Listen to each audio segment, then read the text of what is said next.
guys, it's Meredith. So today we're going to talk about VFR flight planning. And this is one of the things we see students struggling with so much. So I wanted to make a video to maybe try and help you guys out to keep this process as simple as possible. Now, a little backstory. Okay, when I started my flight training, this was approximately 2001. Yeah, there was some limited smartphones, mostly flip phones. We weren't using iPads and ForeFlight like we are today. I was using the good old trusty paper sectional. Now, you can still get a paper sectional for sure. The pilot shops do sell them, although they don't keep as big quantities of them as they did back when I was flight training, just because not as many people are using them. You can order them online through various sources, but the reality is that most students today, most pilots today, are using some form of an electronic flight bag, or EFB. So ForeFlight is one of the more common ones. I've got it up here on my iPad, which I've been using for quite some time. Now, one of the key advantages of using an iPad or an iPhone with ForeFlight is that you don't have to wrestle with folding and unfolding a paper chart, especially in the cockpit of a small airplane. Now, this is how I did it, okay, when I was learning how to fly. Sometimes the airport you're going to is not on the same side of the paper chart as the airport you're departing, and this can make things tricky. I came up with some creative solutions for myself. I would photocopy the opposite side on a copier and tape the pieces together so I could lay the whole thing out in one sheet. If you're going on a long trip, you might end up with several charts on the floor, and connecting the waypoints got to be a little tricky. You'd have to match up the lines exactly right, so when you were drawing the line with your plotter, it would line up correctly. So it was just a bit clunky. Now, mind you, I get the old school argument of paper doesn't fail. Batteries don't die on a piece of paper. Okay, I get that. That's true, right? But let's just face reality today, okay? These iPads, these phones, with all their foibles, all their faults, are pretty darn reliable. One of the main reasons why ForeFlight gives you, for one subscription, access on 2 devices is to compensate for that reason, that okay, if one device dies, you can have the other device in flight available as a backup. I can tell you that for VFR and IFR flying, for the last 15 plus years, I have been digital only. I may occasionally have a paper chart or something as a backup. Even if it's an expired one, it's better than nothing. But honestly, usually I don't. I've got a backup battery pack, I've got a USB charger, I've got my iPad and my phone with the databases fully loaded, everything ready to go. Plus in the airplane, we've got GPS. Now, worst case scenario, everything dies. The iPad dies, the phone dies, the electrical system in the airplane dies, so now you've got nothing. Well, okay, if you don't have a paper chart, yes, now unfortunately you have no means of, navigation. So what would you do in that case? Well, hopefully at the moment all hell broke loose and all those things died at the same time, you knew approximately where you were near an airport. You go land there and you figure it out. Maybe you charge your device. Maybe you forgot to plug it in, whatever, right? You'll figure it out. That's not a huge deal, in my opinion. But nonetheless, students have to learn the skill of pilotage and dead reckoning in order to pass the check ride, okay? And also, let's face it, it's a good idea because, if the GPS fails, I've had that happen, okay? I've had the GPS in the airplane fail. I've had satellite integrity compromised. Okay, so it's nice to have some sort of backup. So let's talk about what a student's obligations are, what they're required to learn and demonstrate on the FAA practical test for the private pilot certificate. This, of course, is outlined in the Airman Certification Standards document. And we're looking at Section 6, Navigation, Task A, Pilotage, and Dead Reckoning. So what is pilotage and dead reckoning? What does that mean? Well, pilotage is the act of and the art of flying from one location to another using visual references. A good example here in Jacksonville, I always kind of have this be the foray to my lesson on pilotage and dead reckoning with students. Is one of the most common places we'll go is Lake City, Florida, which is a town off of Interstate 10 west of Jacksonville. So yes, we're going to learn how to mathematically plot a course and calculate all of those things that we need to do on our flight plan.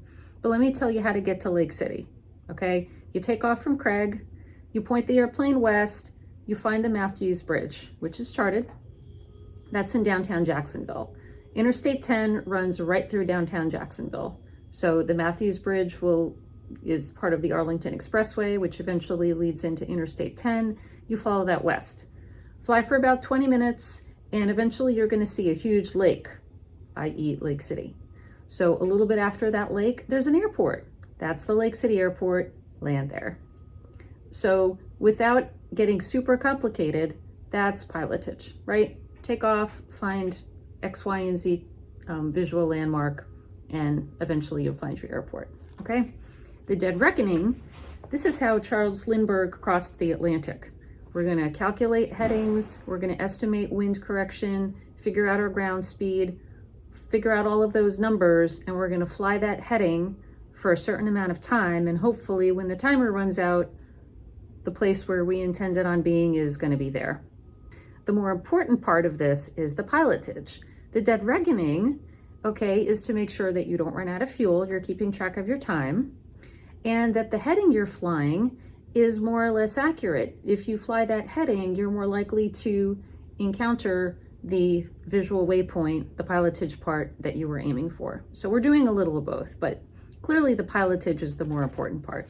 Now for skills, okay, this is what you actually have to demonstrate to the examiner when you launch out of your airport on your pretend cross country to the assigned destination. The applicant demonstrates the ability to prepare and use a flight log. So we're going to look at that in a minute. How do we prepare and use a flight log? Navigate by pilotage. Well, we just talked about that. Find your predetermined visual waypoints, go to them so you can identify your location. Navigate by means of pre-computed headings, ground speed, and elapsed time. Demonstrate use of the magnetic direction indicator in navigation to include turns to headings. Verify position within 3 nautical miles of the flight planned route. Arrive at the en route checkpoints within 5 minutes of the initial or revised estimated time of arrival and provide a destination estimate. Now, one thing we're going to talk about here in a few minutes is if you're flying a small airplane, you can go pretty far in 5 minutes, okay? It's not within 5 miles, it's 5 minutes. So if you're arriving at your planned point more than 5 minutes from the time you had estimated, you really screwed up. So it's pretty hard to get this wrong, in my opinion. And of course, maintain the appropriate altitude, plus or minus 200 feet, and heading plus or minus 15 degrees. So let's talk about the navigation log, okay? Now, there is no standard official FAA navigation log format, okay? You could literally write it on a paper napkin, you could write it on the palm of your hand, you could make an Excel spreadsheet, which is kind of sort of what we did here. It doesn't really matter, okay? It's just an organized way for you to put all of the information that you're going to need to manage the pilotage and the dead reckoning. Cruise altitude, winds aloft, true airspeed, true course, wind correction angle, magnetic variation, magnetic heading, and ground speed. So wait a minute, what is the deal with true course? Technically speaking, according to the FAA Pilot's Handbook of Aeronautical Knowledge, true course is the direction measured by reference to a meridian or true north. In simpler, more practical terms, the true course is the line that you draw on a sectional chart connecting 2 points. But if you want to know the truth about true course, we truly don't use it in flight, and here's why. If you're a student pilot and you're thinking, okay, one day I want to become a professional pilot, I want to fly charter, I want to fly for the airlines, you're going to be filing and flying IFR. This is an IFR low altitude chart, and guess what? There's no using a plotter, there's no figuring out true course, it's all magnetic. So the winds aloft are in true. First thing you do is convert them to magnetic. A quick note here about using the magnetic compass. The reason why our navigation log sheet does not include magnetic compass error correction is that this data is not required by the FAA. Even when it was required, the corrections were negligible at best. Instructors are required to teach students how to use a magnetic compass, but today this would really only be necessary in a true emergency. So here's another reality check for me as a flight instructor when I'm working with a student and preparing to send them off on a solo cross country. Okay, let's just face the fact that every single human on the planet right now, every adult human and lots of kids, have a smartphone. Those smartphones have a GPS. So when I send this student out on a solo cross country, I know darn well that if they were to get lost, which is pretty hard to do, at least for these locations we're sending our students here in Florida, but in a pinch, not only do I know that they can look at their GPS, I want them to. Why the heck would any instructor want their student to be intentionally lost out there, right? I want them to use all available resources. Yes, I want them to understand how to read a navigational chart. But it's not important to me that that chart is made out of paper or electrons. I want them to know how to use the data correctly. And in this case, the data that they're using is in ForeFlight. Now, the thing you have to appreciate about ForeFlight is that it was not designed, it is not intended to satisfy the FAA requirements of pilotage and dead reckoning on the practical test. It is designed for real pilots to really fly from A to B, preferably along a direct route. Something I see students doing all the time is creating these zigzaggy routes either to avoid airspace or to fly directly over a checkpoint. Remember, folks, the shortest distance between 2 points is a straight line, and unless you have to avoid a mountain or something like that along your route, just fly direct. Sure, sometimes you can't go direct because of an active restricted area, so talk to ATC and go around it. Use your GPS. Get vectors from the controller. But if you're zigzagging around airspace to avoid it because you don't know how to deal with it or it makes you uncomfortable, then you're not ready to fly a solo cross country. Remember, your tax dollars pay for that airspace. It belongs to you. Use it. Talk to the controllers. They're there to help. So how you go about executing a VFR cross country in terms of what resources you're using for navigation is clearly dependent upon what you have available to you in the airplane. So if you're flying a Cessna 150 like ours that still has the vacuum instruments, the attitude gyros, where you have to reset the heading indicator to match the compass, you have that to deal with. So, true story, on my first solo cross country as a solo student pilot in a Cessna 152, did not have a GPS, did not have ForeFlight, I just had the trusty magnetic compass and heading indicator. I made the mistake of not resetting my heading indicator in flight to match the compass, and I arrived at my destination airport, which had 2 intersecting runways. It was a towered field up in Pennsylvania. And I swore that I was lined up for the correct runway, and then on short final, I looked down in the numbers and realized I was actually lined up for the incorrect runway that I was assigned because I had not set my heading indicator correctly. So I never made that mistake again. So all of our airplanes, including the VFR only Cessna 150s, have a GPS. We also have a Sentry Mini device, which you can connect to your ForeFlight to get GPS position on your iPad. But otherwise, if you're doing super old school, you've got the magnetic compass, which you would use to reset your directional gyro, aka your heading indicator in flight.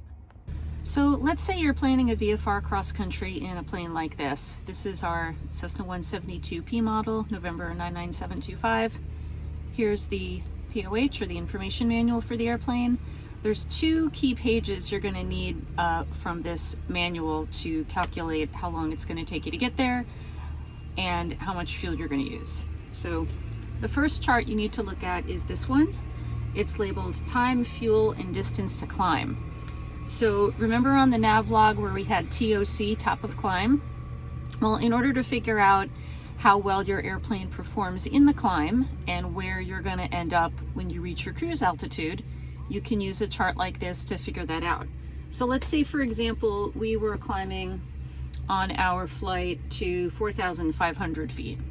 I would look at this chart and I would go up to halfway between 4,000 and 5,000, and then I'd look across and it would say that it should take me 8 minutes to climb to 4,500 feet from sea level.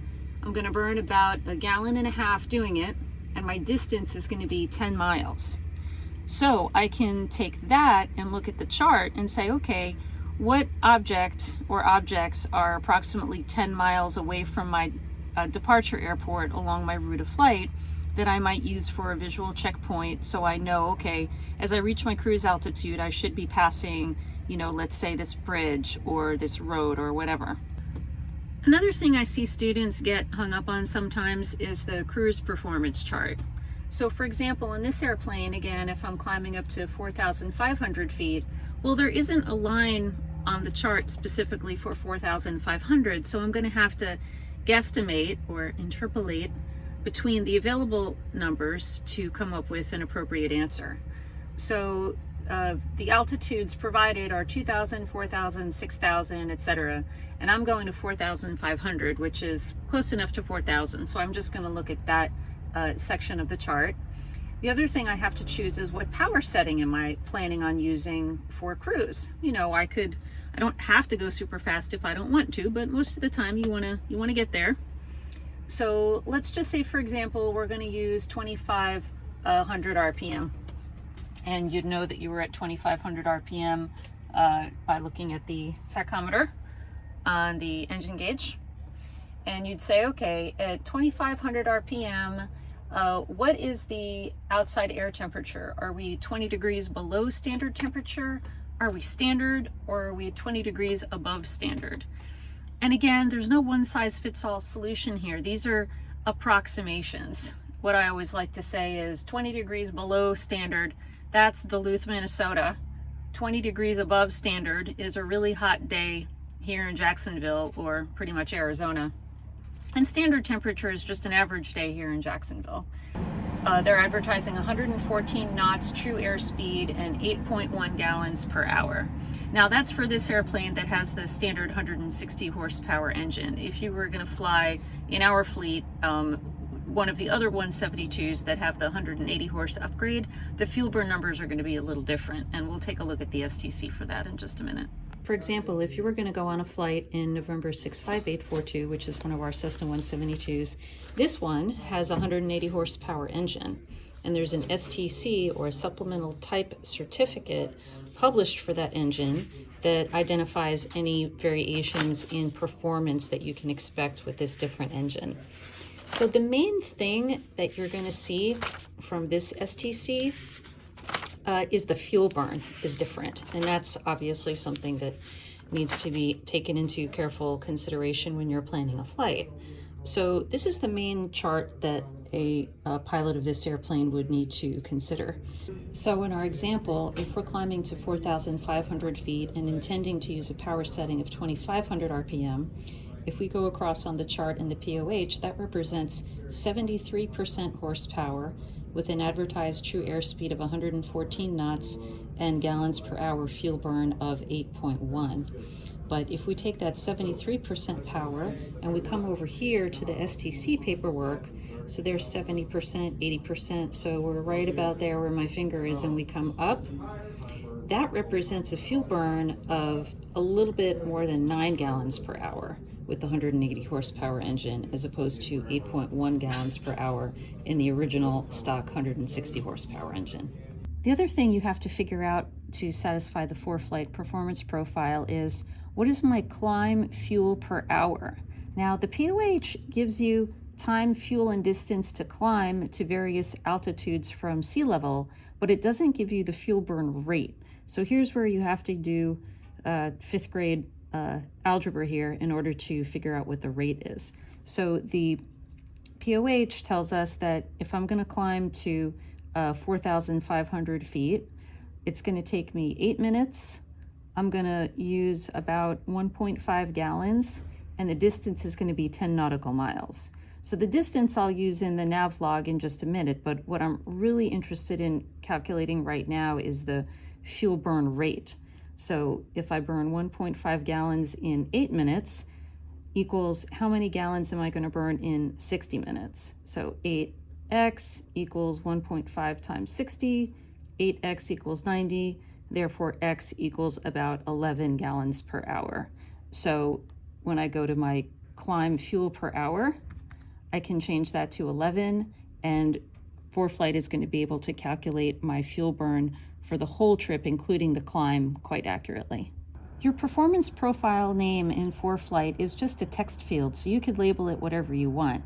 So in this case, I've labeled it November 99725, 65%, 2400, 4000. And what that represents is this airplane at 65% horsepower at 4,000 feet, which if you look at the information manual and you go down to 2400 RPM, that's where I get the 65% power.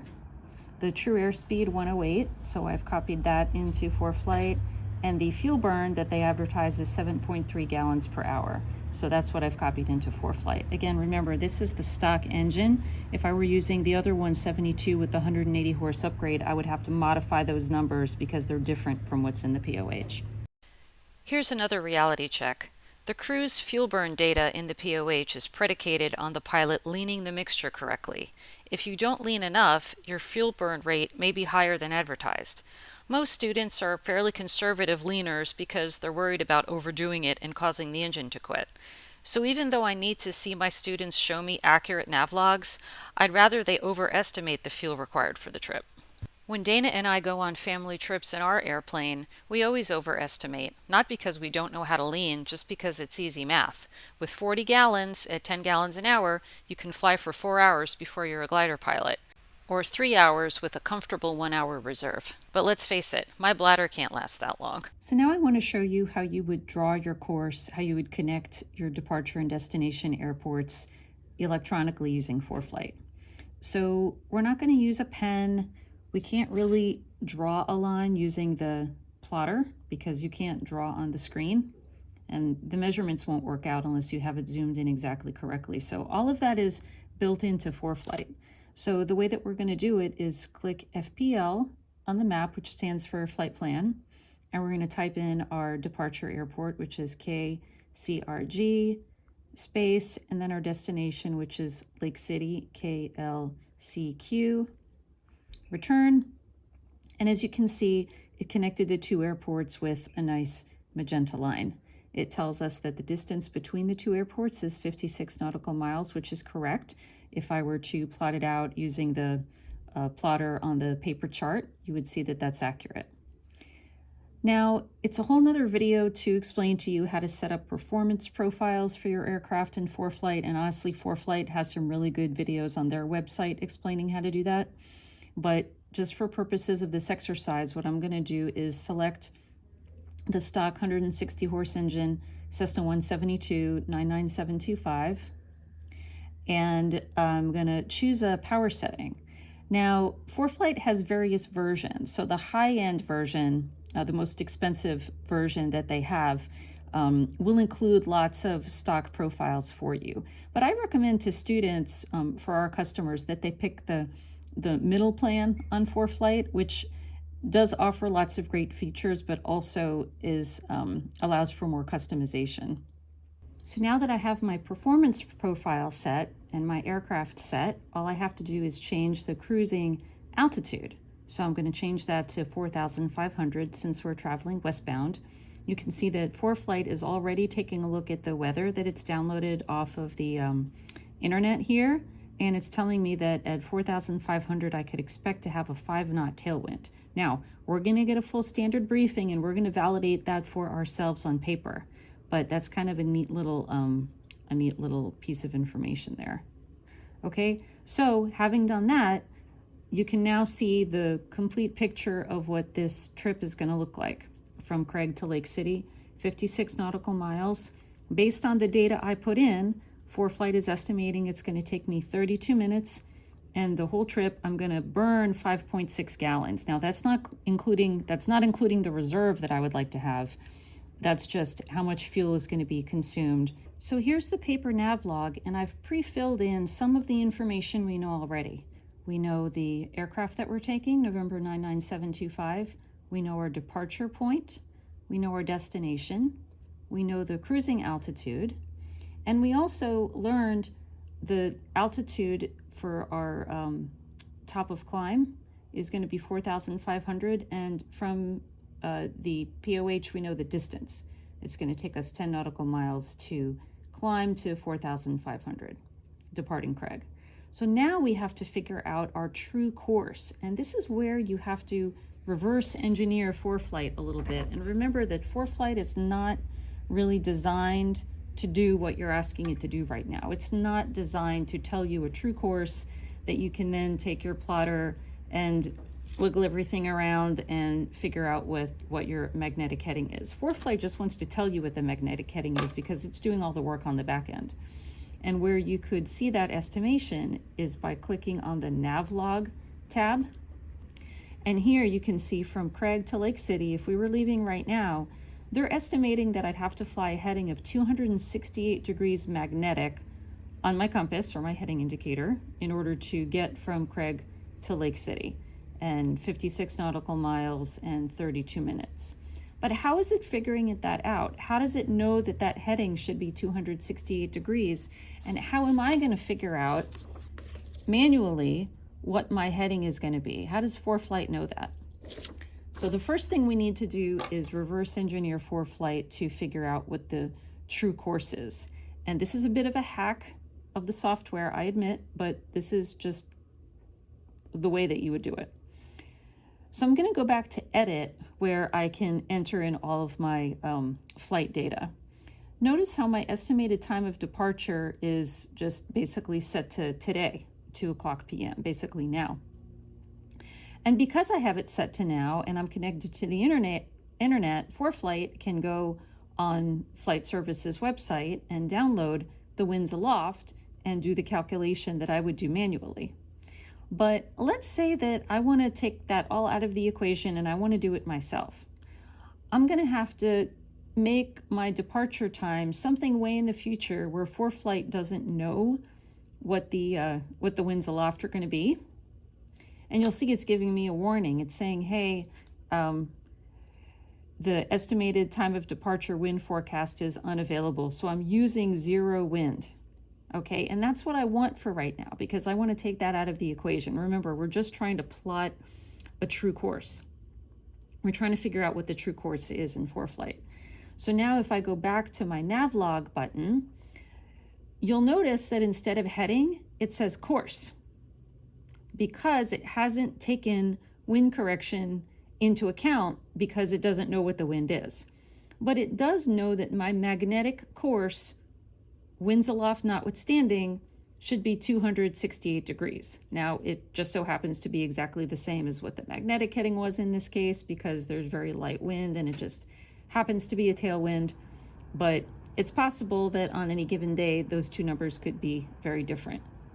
But just notice that the course now is 268 degrees magnetic course. So if the magnetic course is the true course with the magnetic variation applied, the way that I figure out what the true course is just using ForeFlight would be to take that 268 degrees and then say, okay, where's my nearest line of magnetic variation along my course? And just like I would do on a paper chart, I have to look for that line. So here's one. I'm highlighting it right now with my finger. It says 6 degrees west. This is also something that gets students confused a lot, the east-west magnetic variation versus which altitude am I flying if I'm going east or west. So the magnetic variation, okay, is just to figure out what your magnetic course would be after you've plotted the true course on a paper chart. So the magnetic variation is 6 degrees west, and the little memory aid is east is least, west is best. So if it's best, that means you add. So I would have had to have added 6 degrees to whatever my true course is in order to come up with 268 degrees magnetic. So in order to figure out what the true course is, I have to back that out. So I have to subtract the 6 degrees, which would give me, and I'll just make a note here, a true course of 262 degrees. So let's look at our paper chart now and see if that's correct. All right, so I hope you guys can see what I'm doing here. I've got my plotter and my sectional, and I've got my line drawn on the chart from Craig to Lake City. So this is where, if you are a person like me that uses readers and different various glasses, it can be a little bit challenging to see with all these tiny lines and numbers, but I'll do my best. So the idea here is that we very carefully, as accurately as we can, line up the top of the plotter to the line that I've drawn.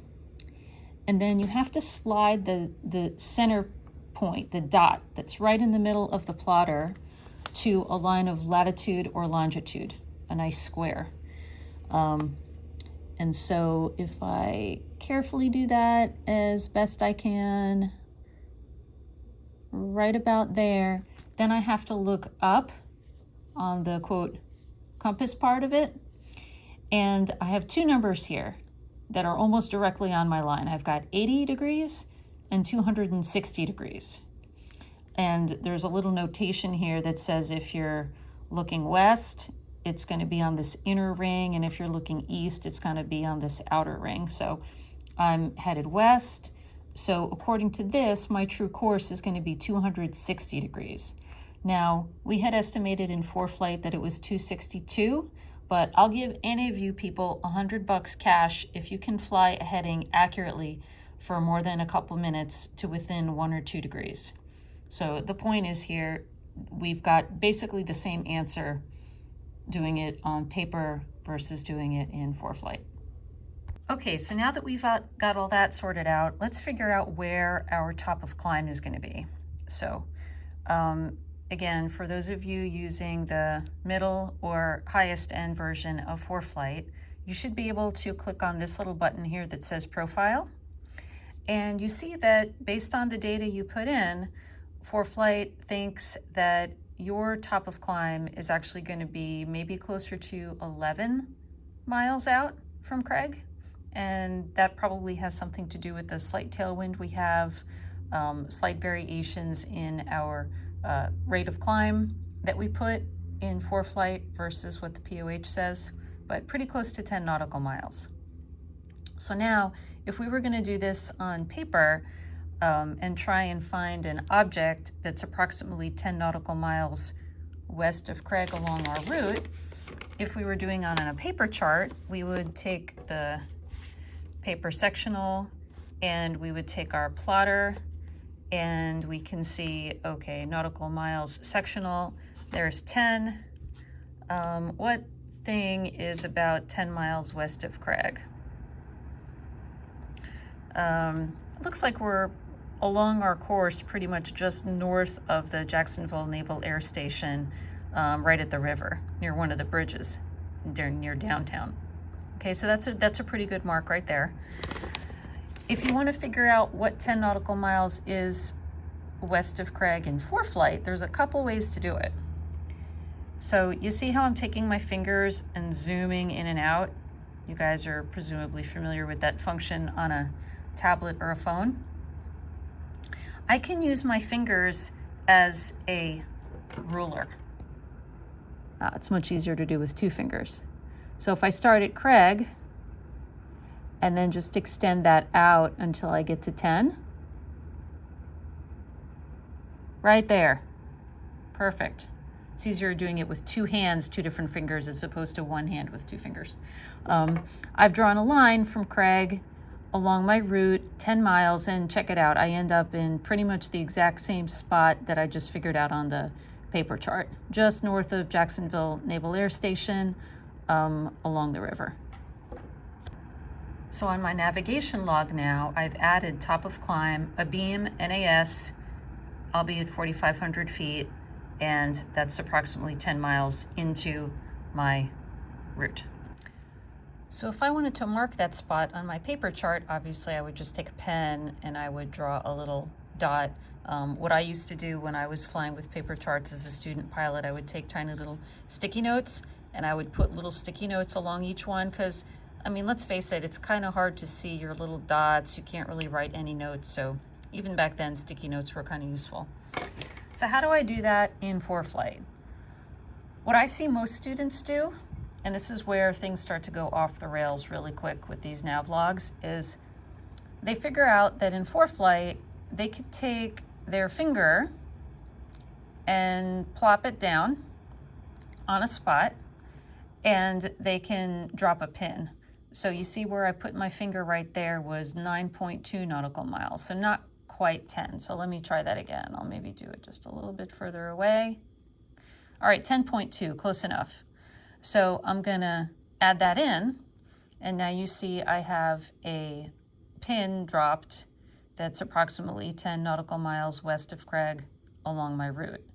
But when I go to Navlog now, and I see that pin has been dropped, sometimes things start to change a little bit in terms of the course, because when I stick my finger on the pink line, it's really hard to get it exactly right so you don't also accidentally slide the line up or down or left or right slightly.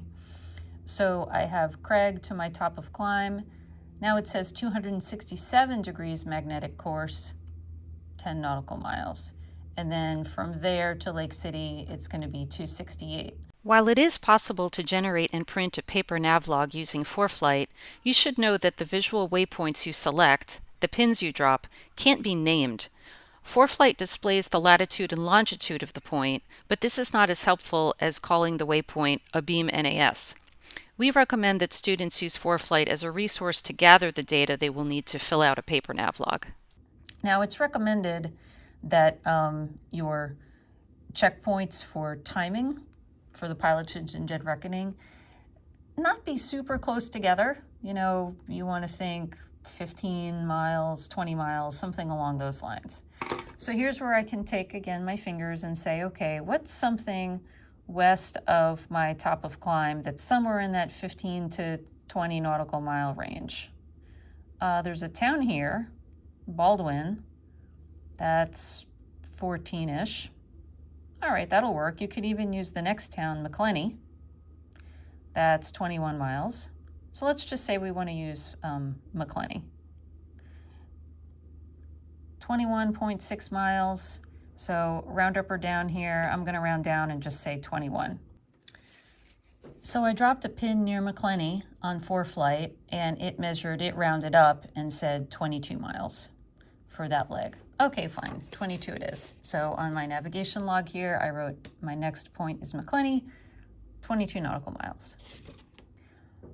So remember, this whole trip is pretty short. It's only 56 miles. So from McClenny to the destination airport is only about another 25 miles. So at some point between McClenny and Lake City, we got to figure out where should we start our descent.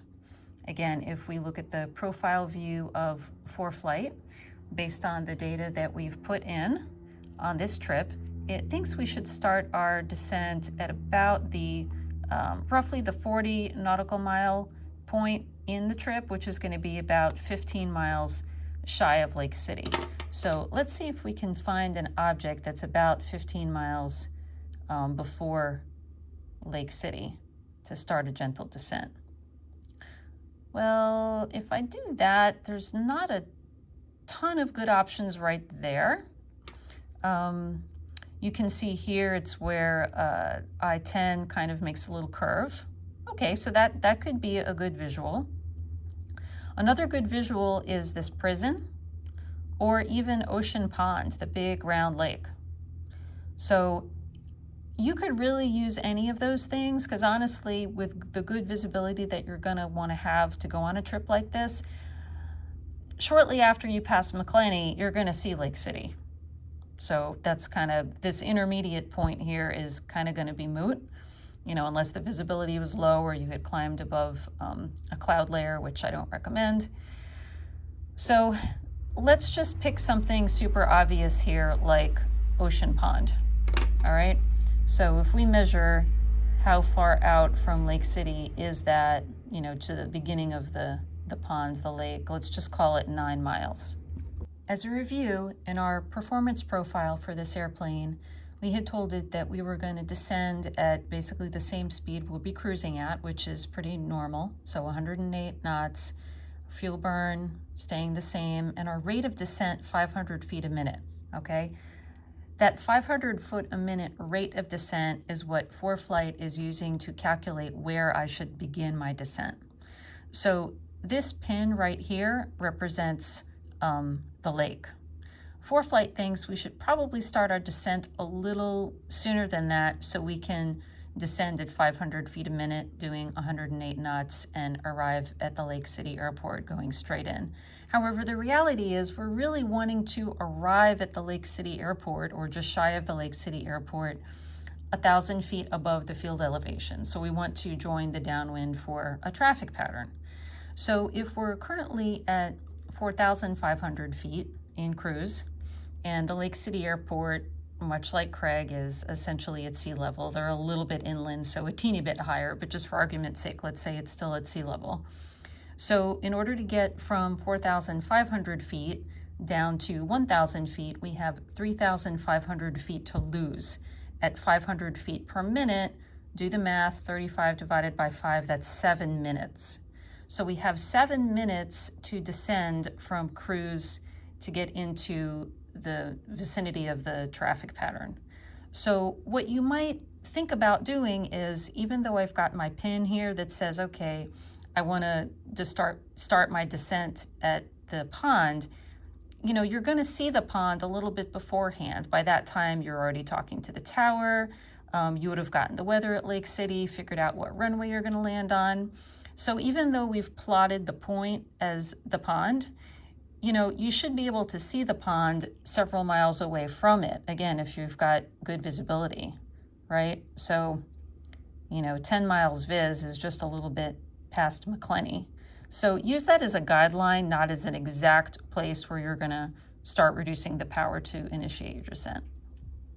One other thing I wanna mention as it relates to the pilotage and dead reckoning, okay?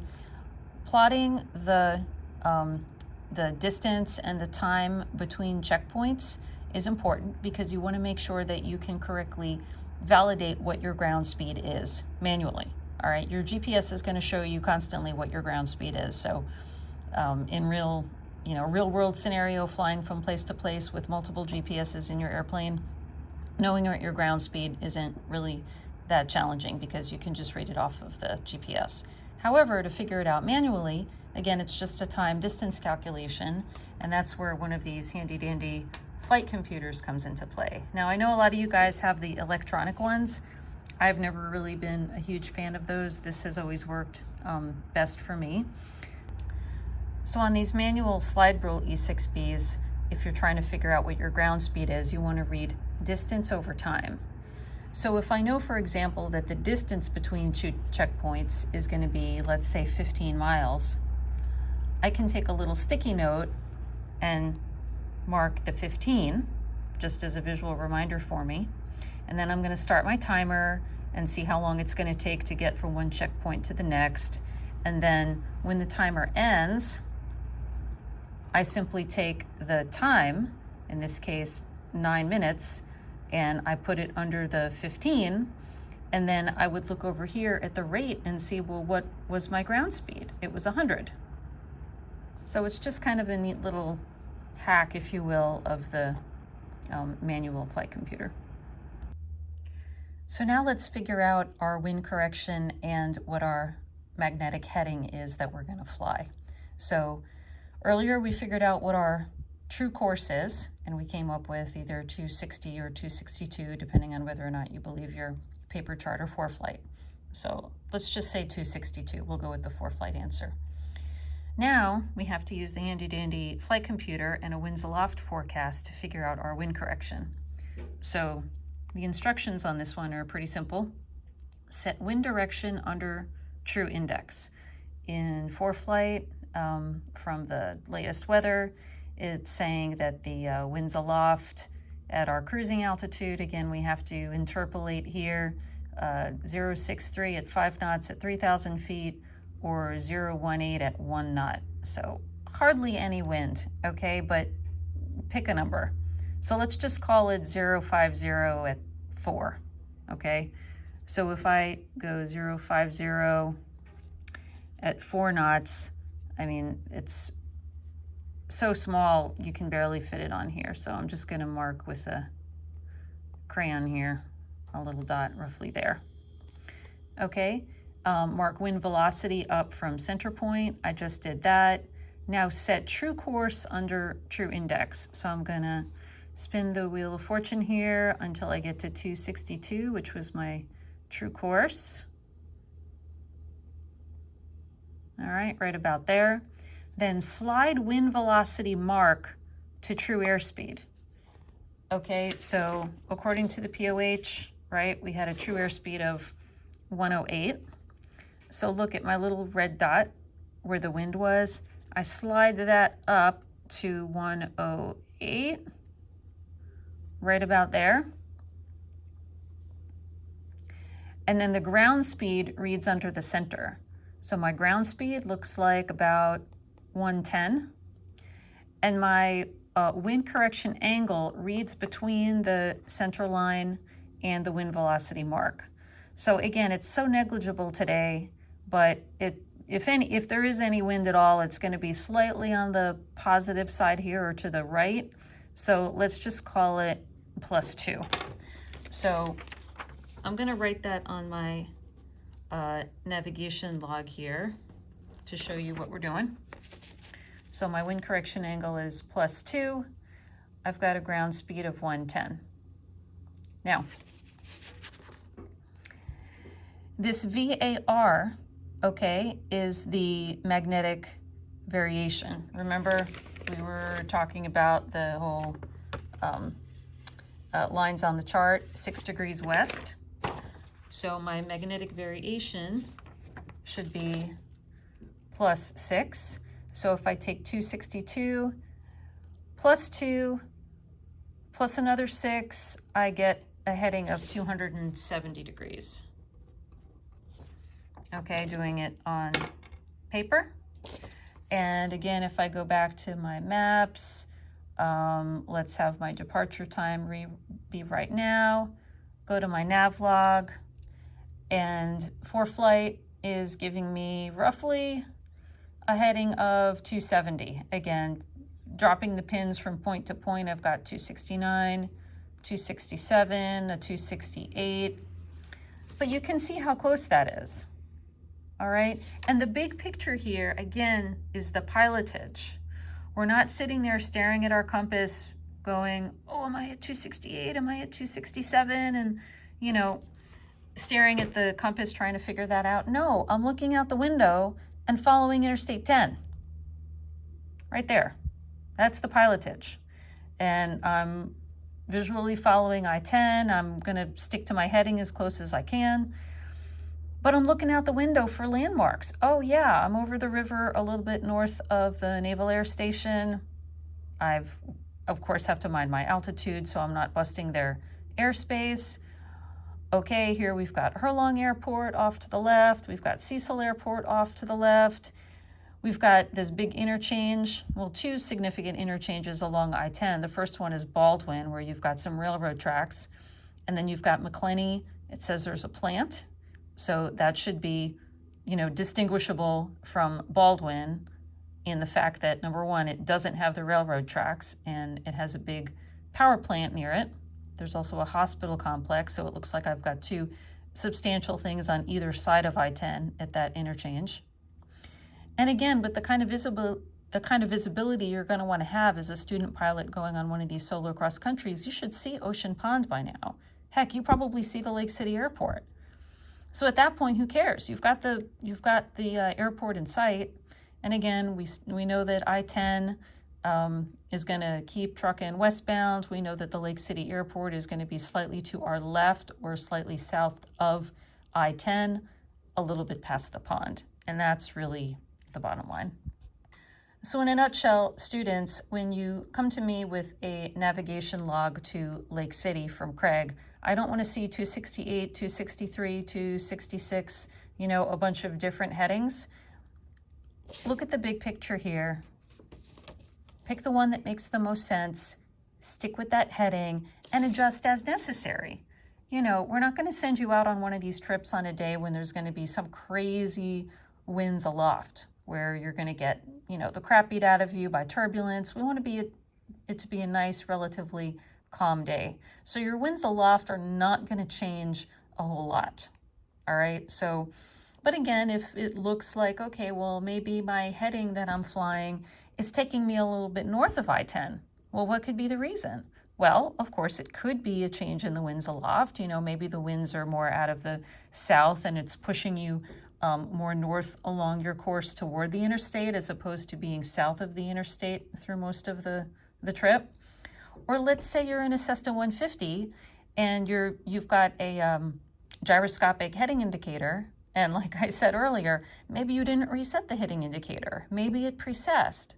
So you think you're flying a heading of 270, but in reality, maybe you're flying a heading of 250, or maybe you're actually flying a heading of, 300. Something that dramatic, could happen if the instrument itself goes bad. But again, come back to reality. Look at your pilotage, look at your interstate, look at your waypoints, and maybe, check up at the compass, check the GPS. It's okay. We want to make sure that you're staying on course and know where you're going. Honestly, the main thing that I miss about using paper charts all the time is the Christmas wrapping paper. So this was a family tradition. My dad and I would collect our used, marked up sectional charts, and we would wrap each other's Christmas presents in those. We ran out of those a long time ago. I think I have a couple saved in a drawer somewhere, but no more wrapping paper now that we have ForeFlight.